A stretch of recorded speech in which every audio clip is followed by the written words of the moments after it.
మీ ఇంట్లో ఎవరికైనా షుగర్ ఉందా? షుగర్ పేషెంట్స్ మీ ఇంట్లో ఉన్నారా? పాపం పేషెంట్స్ అనలేము. డయాబెటిక్ కి ఉన్న వాళ్ళు ఉంటే, అరె! మాకు తెలీదు ముందుగా తెలిసినట్లయితే, ఈ లైఫ్ స్టైల్‌ని మేము గూడా హ్యాబిటేట్ చేసుకొని కొంచెం షుగర్ కంట్రోల్‌లో ఉంచుకునే వాళ్ళము అనే వాళ్ళందరికీ కూడా ఈరోజు చెప్పే టాపిక్ చాలా యూజ్‌ఫుల్ అవుతుంది. తప్పకుండా వీడియో చివరి వరకు చూసే ప్రయత్నం చేయండి. నమస్తే మ్యామ్. నమస్తే అమ్మ. సో, షుగర్ హ్మ్. ఇప్పుడు ఒక 10, 15 ఇయర్స్ లేదా ఒక 20 ఇయర్స్ బ్యాక్ షుగర్ అంటే 30 అబోవ్ తర్వాతనో, 40 అబోవ్ తర్వాతనో వాళ్ళ జీవన విధానాన్ని బట్టి వచ్చుండేది.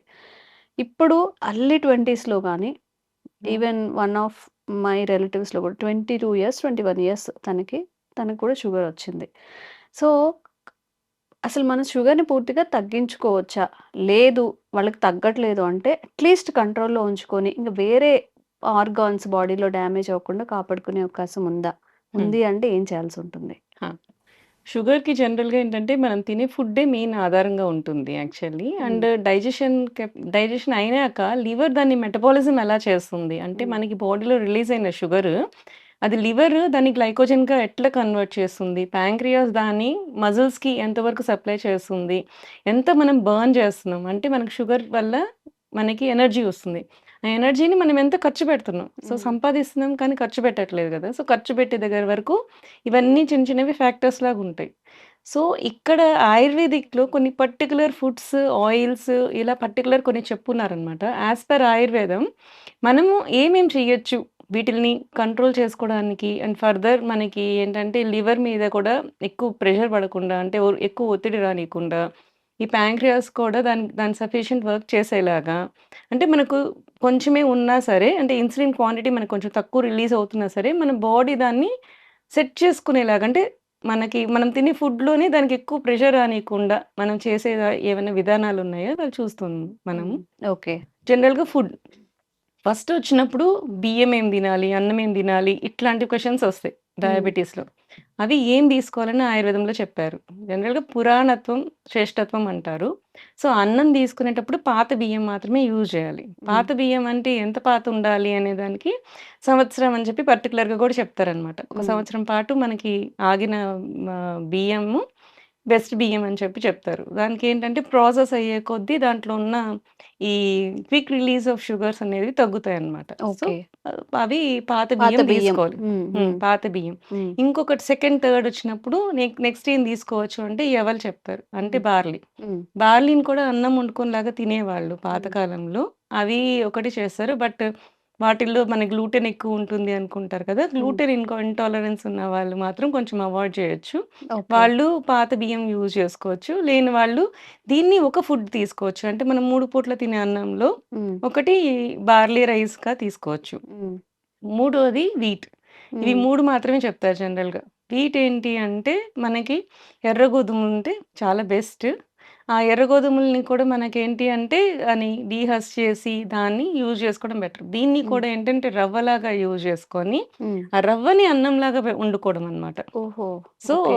ఇలా యూజ్ ఆ చేసుకోవడం. పొట్టుతో సహా ఆ! అంటే ఆ! మామూలుగా కొంచెం ఇప్పుడు పై మరీ ఫుల్ పొట్టు కాదు. పైన హ్మ్. ఒక లేయర్ ఆఫ్ పొట్టు తీసేసి, హ్మ్. దాన్ని మనకి వీట్ రవ్వ దొరుకుతది బయట మనకి. ఆ హ్మ్. వీట్ రవ్వ తీసుకొని దాంతో రైస్ చేసుకొని వండుకోవడం. మన గోధుమలుంటాయి కదా! దాన్ని ఒక పాలిష్ చేసుకొని, ఆ ఒక పాలిష్ చేసిన దాన్ని మనకి పౌడర్ లాగా అంటే మనకి వీట్ రవ్వ దొరుకుతది బయట. మనకి బన్సీ రవ్వ అని చెప్పి. హ్మ్. సో, ఆ వీట్ రవ్వని అది రైస్‌గా అన్నంలాగా వండుకొని తినడం ఒక పద్ధతి. హ్మ్. అండ్ మన సైడు మనము ఎక్కువ యూజ్ చేయం గానీ, కేరళ అటు సైడు, తమిళనాడు అటు సైడ్ ఎక్కువ మట్టా రైస్ అని చెప్పి రెడ్ రైస్ ఎక్కువ వాడతారు. హ్మ్. సో, రెడ్ రైస్‌లో కూడా మనకి తక్కువ గ్లూకోజ్ రిలీజింగ్ కెపాసిటీ ఉంటదనమాట. హ్మ్. సో, హ్మ్. ఆ రెడ్ రైస్ కూడా మంచిదనమాట. ఓకే. అంటే ఒకటే టైప్ ఆఫ్ ఫుడ్ కాకుండా ఒకరోజు రైస్, ఒకరోజు ఈ బార్లీ రైస్, ఒకరోజు వీట్ రైస్, ఒక పూట ఒక రైస్ అట్లా చేసుకోవచ్చు. హ్మ్. మిల్లెట్స్ కూడా యూజ్ చేసుకోవచ్చు. హ్మ్. వీటితో పాటు ఇలా యూజ్ చేసుకోవచ్చు. అంటే మిల్లెట్ మనకు నానబెట్టడం అనేది ఒకటి మెయిన్ ప్రాబ్లమ్ అది. అది నైట్ నానపెట్టలేకపో ఆ! పెట్టేసుకొని నైట్ హ్మ్. మార్నింగ్ నానపెట్టాల్సొస్తది. వండుకోవచ్చు. ఉడుకోవాల్సొస్తది. హ్మ్. ఒకవేళ మనం మిస్ చేసినప్పుడు సో, హ్మ్. ఇవి మిల్లెట్స్‌ని మనం మిస్ చేసేసాము. హ్మ్. సో, మనకి వెంటనే కావాలి అనుకున్నప్పుడు నెక్స్ట్ ఏంటి ఆల్టర్‌నేట్ ఆప్షన్స్ అన్నప్పుడు వీటిల్ని మనం యూజ్ చేసుకోవచ్చనమాట. Hmm. Red rice and wheat, barley ఈటిలిని కూడా మనం యూజ్ చేసుకోవచ్చు. వీటిని మనకి ఎక్కువ నానబెట్టాల్సిన అవసరం ఉండదు. యూజ్ చేసుకోవచ్చనమాట. ఇవి. నెక్స్ట్ వచ్చినప్పుడు వెజిటబుల్స్ చూద్దాం. ఏం వెజిటబుల్స్ మనకి యాస్ పర్ ఆయుర్వేదంలో బెస్ట్ చెప్పారు అనేది. సో, తిక్త శాకం అని చెప్తారు హ్మ్. జనరల్‌గా. హ్మ్. తిక్త శాకం అంటే చేదుగా ఉన్నవి, కొంచెం చేదుగా ఉన్నవి చాలా బెస్ట్ అని చెప్తారనమాట యాస్ పర్ ఆయుర్వేద. దీంట్లో పటోల అంటే పొట్లకాయ. మన కాకరకాయ ఒకటే తెలుసు కానీ పొట్లకాయ కూడా చాలా మంచిది. పొట్లకాయ, కాకరకాయ, సొరకాయ, బీరకాయ ఈ టైప్ ఆఫ్ వాటరీ వెజిటబుల్స్‌ని మనము ఎక్కువగా యూజ్ చేస్తే ఫైబర్ అనేది ఉంటుంది, మంచిగా ఉంటుంది. వాటరీ వెజిటబుల్స్ కాబట్టి మనకి హై గ్లైసెమిక్ ఇండెక్స్ అనేది రాదనమాట. సో, ఇవన్నీ కూడా దాంట్లో ఇంట్రొడ్యూస్ చేసుకోవచ్చు. హ్మ్. కూరలుగా యూజ్ చేసుకున్నప్పుడు ఇవి. ఇది కాకుండా ప్రసాతిక అంటారు. అంటే చిక్కుడుగాయ. చిక్కుడుగాయ కూడా బెస్ట్ అన్నమాట ఉన్న వాటిలో. ఇది యాస్ హుహు. పర్ ఆయుర్వేదంలో చరక చికిత్స స్థానంలో క్లియర్‌గా చెప్తారు. ఓకే. ఇట్లాంటి కూరగాయలని మనకి యూజ్ చేసుకోమని. చిక్కుడుగాయ, చిక్కుడుకాయలు. పొట్లకాయ, హ్మ్. సొరకాయ, బీరకాయ, ఈ కాకరకాయ. హ్మ్. ఈ టైప్ ఆఫ్ ఫుడ్స్ అన్నమాట. ఓకే. అండ్ జనరల్‌గా కొంతమంది నాన్ వెజ్ తింటారు. హ్మ్. నాన్ వెజ్ తినేలాంటి వాళ్ళకి ఎలాంటివి తీసుకోవాలి అని చెప్తే శూలిని మాంసం అని పర్టిక్యులర్‌గా చెప్తారు హ్మ్. ఆయుర్వేదంలో. హ్మ్. శూలిని మాంసం అంటే శూలాలతో గుచ్చి మనం చేసేది. అంటే బార్బిక్యూ టైప్ అన్నమాట. ఓహో! అప్పట్లోనే బార్బిక్యూస్ చెప్పున్నారు. హ్మ్. సో, హ్మ్. దానికేంటి అంటే మనకవి గుచ్చి మనము అది నిప్పుల మీద కాల్చినప్పుడు హ్మ్. దాంట్లో ఏంటంటే అది కుక్ చేసేటప్పుడు కానీ, దాంట్లో ఉండే కేలరీస్ కానీ అవన్నీ ట్రాన్స్‌ఫార్మ్ అవుతాయన్నమాట. ఎళ్ళిపోతాయి. సో, అవును. తగ్గుతది. హ్మ్. మీకు ఆయిల్ కూడా మనకేంటంటే మనము చికెన్ ఫ్రైస్ అలా చేసుకున్నప్పుడు ఎక్కువ ఆయిల్ పడతది. హ్మ్. బట్ ఇక్కడ మనం బార్బిక్యూ టైప్ ఆఫ్ చేసుకున్నప్పుడు మీకు ఆయిల్ చాలా తక్కువ పడుతుంది. అండ్ ప్రాపర్ కుక్ కూడా అవుతది. హ్మ్. లోపల నుంచి మనం చిన్న మంట మీద ఉంటుంది కదా! బొగ్గులు ఎక్కువ హీట్ రాదు. హ్మ్. సో, ఆ చిన్న హీట్ మీద అది ప్రాపర్‌గా కుక్ అయినప్పుడు అది ఈజీగా డైజెస్ట్ అవుతుంది. మీకు ప్రోటీన్ కూడా పర్ఫెక్ట్‌గా అందుతుంది. అండ్ మీకు బాడీకి కూడా చాలా బావుంటుందనమాట. దీన్ని కూడా పర్టిక్యులర్‌గా శూలిని మాంసం అని చెప్పి ఆయుర్వేదంలో చరక చికిత్సలో క్లియర్‌గా చెప్పారనమాట. హ్మ్. హ్మ్. ఈ టైప్ ఆఫ్ ఫుడ్స్ తీసుకోవాల్సుంటుంది అని హ్మ్. చెప్పి. హ్మ్. నెక్స్ట్ కూరగాయలయిపోయినాయి గదా! నెక్స్ట్ కమ్ టు ఆయిల్స్ అన్నమాట. హ్మ్. ఆయిల్స్‌లో ఏ కైండ్ ఆఫ్ ఆయిల్స్ మనం తీసుకోవాలి. ఓకే. దీంట్లో గూడా పర్టిక్యులర్ 2 ఆయిల్స్ చెప్తారు. హ్మ్. ప్రేమేహం తు అతసి సర్షప తైలం చ హ్మ్. సర్షప తైల యుక్తాని అని చెప్పి. హ్మ్. అతసి తైలం అంటే ఫ్లాక్స్ సీడ్ ఆయిల్.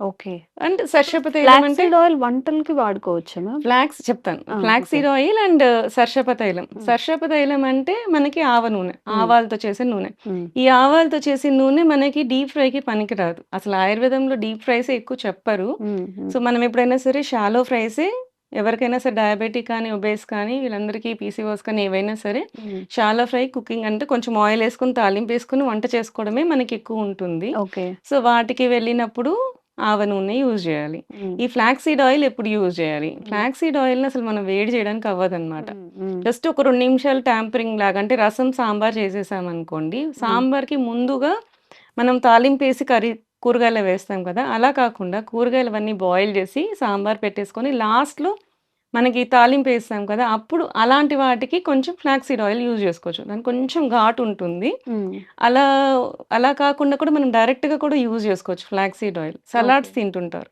ఈ హ్మ్. షుగర్ పేషెంట్స్‌కి జనరల్‌గా ఏంటంటే పొట్ట ఫుల్ అవ్వాలి అంటే ఆలివ్ ఆయిల్ ఏస్తూ ఉంటారు కదా! హ్మ్. ఆలివ్ ఆయిల్ కంటే ఆలివ్ ఆయిల్ బదులు ఈ ఫ్లాక్స్ సీడ్ ఆయిల్ అంటే హ్మ్. అతసీ తైలాన్ని గాని మనం యూజ్ చేస్తే దాంట్లో యాక్చువల్లీ టీలోమియర్స్ ఉంటాయన్నమాట. హ్మ్. టీలోమియర్ అంటే ఏంటంటే మనకు జీన్స్ ఉంటాయి కదా! జీన్స్‌కి ఎండ్స్‌కి 2 క్యాప్స్ ఉంటాయన్నమాట. హ్మ్. హ్మ్. ఇట్లా ఇట్లా క్రాస్ ఎక్స్ షేప్ జీన్స్ ఉంటాయని మనం చూస్తాం కదా! దాని కింద ఉండే క్యాప్స్‌ని టీలోమియర్ అంటారన్నమాట. హ్మ్. వాటిల్ని రక్షించేది అంటే కొంచెం ఏజ్ వచ్చే కొద్దీ అవి ఊడిపోతూ ఉంటాయి. సో, ఊడిపోయే కొద్దీ మనకి ఏజింగ్ వస్తూ ఉంటుందన్నమాట. హ్మ్. ఈ బైండింగ్ కెపాసిటీని మనం పెంచేది ఏంటి అంటే టీలోమియర్స్ అంటారు. సో, ఇవి ఎక్కువ ఉంటుంది ఫ్లాక్స్ సీడ్స్‌కి. అందుకే ఫ్లాక్స్ సీడ్స్ అంత ఇంపార్టెన్స్ ఉందన్నమాట. హ్మ్. హ్మ్. సో, అట్లాంటి సలాడ్స్‌కి వాటికి యదసి తైలం యూజ్ చేస్తే మనకేంటంటే ఏజనింగ్ వల్లొచ్చే డయాబెటీస్ కూడా తగ్గుతుందనమాట. ఓకే. అంటే ఫర్దర్ రానీకుండా చేస్తుంది. మన హ్మ్. ఫుడ్‌లో ఇలాంటి ఆయిల్స్ మనం ఇంట్రొడ్యూస్ చేసుకుంటే మంచిది. హ్మ్. జనరల్‌గా ఏంటంటే వేడి చేస్తది కదా! అని చెప్పి అంటారు. ఈ ఆవ నూనె కూడా వేడి చేస్తది. ఇది కూడా వేడుంటుంది.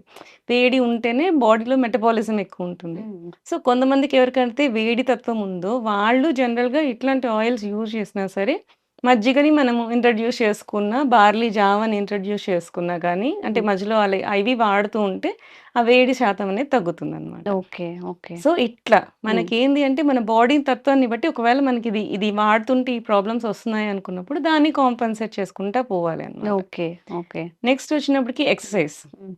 ఎక్సర్సైజ్ జనరల్‌గా ఏం అది చేస్తుంటారు? మాత్రం చెప్పొద్దంటారు మన వాళ్ళు.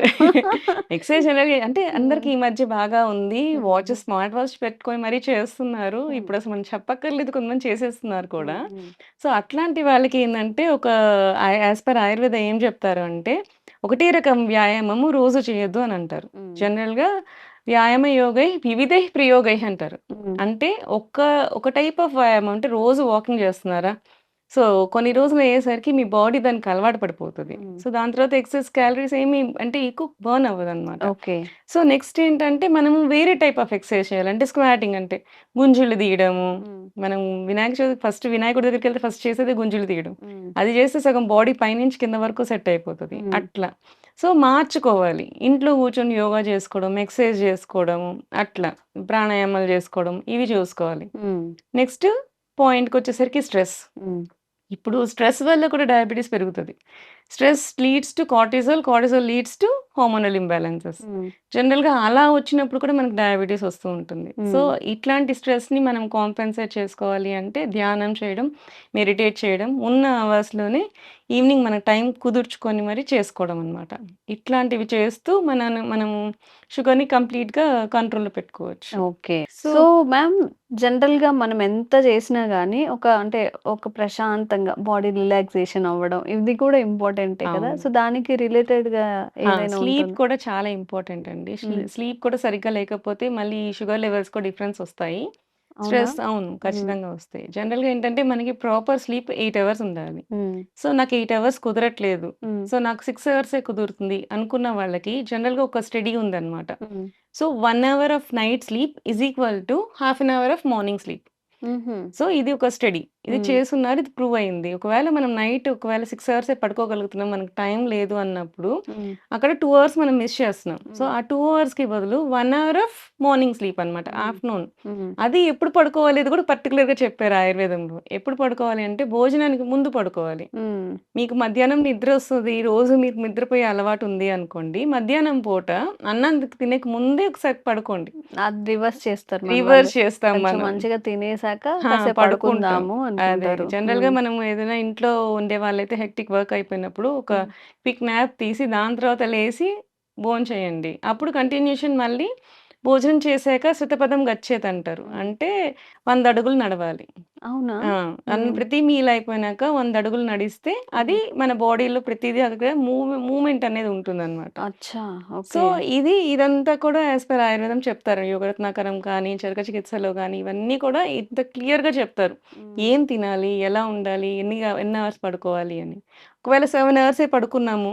నైట్ టైమ్స్ మనకి 7 అవర్స్ స్లీప్ దొరికింది. నెక్స్ట్ రోజు ఎంత పడుకోవచ్చు అంటే హాఫ్ అన్ అవర్ చాలు. హ్మ్. ఎందుకంటే half an hour is equal to 1 hour of night sleep కాబట్టి. Okay. So, 8 hours proper sleep ఉన్న వాళ్ళకి ఆఫ్టర్‌నూన్ నిద్రొచ్చినా సరే try to avoid that one. Hmm. లేసి కొంచెం తిరగండి హ్మ్. జనరల్‌గా. హ్మ్. హ్మ్. అండ్ ఇంకొక పర్టిక్యులర్‌గా కూడా ఒకటి చెప్తారనమాట. నిద్ర మధ్యాహ్నం పోవాలి అనిపించినప్పుడు ఒకవేళ 8 అవర్స్ స్లీప్ అయిపోయింది. హ్మ్. స్టిల్ మీకు నిద్రొస్తుంది ఆఫ్టర్‌నూన్.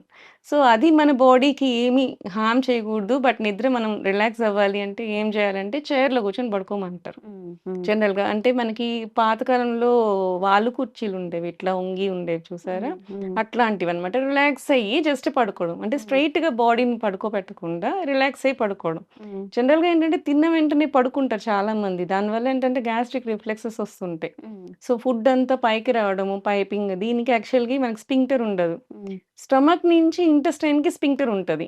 సో, మనం తిన్నది వెంటనే కిందకి వెళ్ళిపోదనమాట. ఆగుతది, ఆపుతది. హ్మ్. తర్వాత డైజెస్ట్ అయ్యి కిందకెళ్తది. కానీ ఈసోఫాగస్‌కి స్ఫింక్టర్ ఉండదు. హ్మ్. హ్మ్. దానివల్ల ఏంటంటే నువ్వు కొంచెం ఎక్కువ తిన్నా గాని పైకొచ్చేసే అవకాశాలుంటాయన్నమాట. ఓకే. సో, అందుకని తిన్న వెంటనే మనకి జనరల్‌గా పడుకోవడం అనేది మంచిది కాదు. సో, హ్మ్. ఇట్లాంటి వాటికి ఎలా చేయాలి అనేది పర్టిక్యులర్‌గా ఈ విధంగా చేయాలి అని కూడా క్లియర్‌గా ఆయుర్వేదిక్‌లో చెప్పారండి. హ్మ్. ఓకే.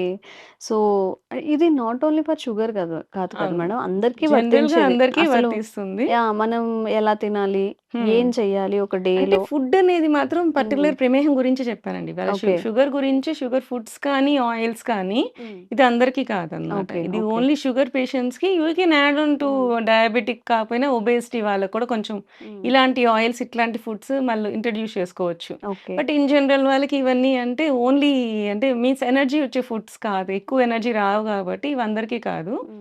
ఈ ఫుడ్ కానీ, ఈ పర్టిక్యులర్ ఆయిల్ ఎక్సైజ్ అవన్నీ అందరూ పాటించొచ్చు. Food okay. అండ్ ఆయిల్ మాత్రం ఎక్స్‌క్లూజివ్ ఫర్ డయాబెటిక్స్ అనుకోవచ్చు. ఓకే. ఓకే. సో, డయాబెటిక్ పేషెంట్స్‌కి చెప్పినదంతా డయాబెటిక్ పేషెంట్స్ పాటించండి. మిగతా వాళ్ళు గూడా మనం తినేసి అలా కూర్చోవడం, లేదా తిన్న వెంటనే పడుకోవడం, మధ్యాహ్నమైనా, నైట్ అయినా అలా చేస్తూ ఉంటాం కదా! అట్‌లీస్ట్ ఒక 10 నిమిషాలు, అట్‌లీస్ట్ 15 నిమిషాలన్నా నడవడానికి కేటాయించండి. ఆ టైం మనం ఏమీ చేయము. జస్ట్ స్క్రోల్ చేసుకుంటూను, టీవీ చేస్తూనే ఉంటాం తప్ప, మన ఆరోగ్యం కోసం కూడా కొంచెం ఆలోచించి, సో, ఈ విధానాలు పాటిస్తే మనం ఇంకొంచెం హెల్తీగా ఉండే అవకాశం ఉంటుంది. అండ్ ఇలాంటి బోలెడన్ని అవేర్‌నెస్ కల్పించే హెల్త్ వీడియోస్ మనం త్రూ చేస్తూనే ఉంటాము. Thank you so much ma'am. Thank you.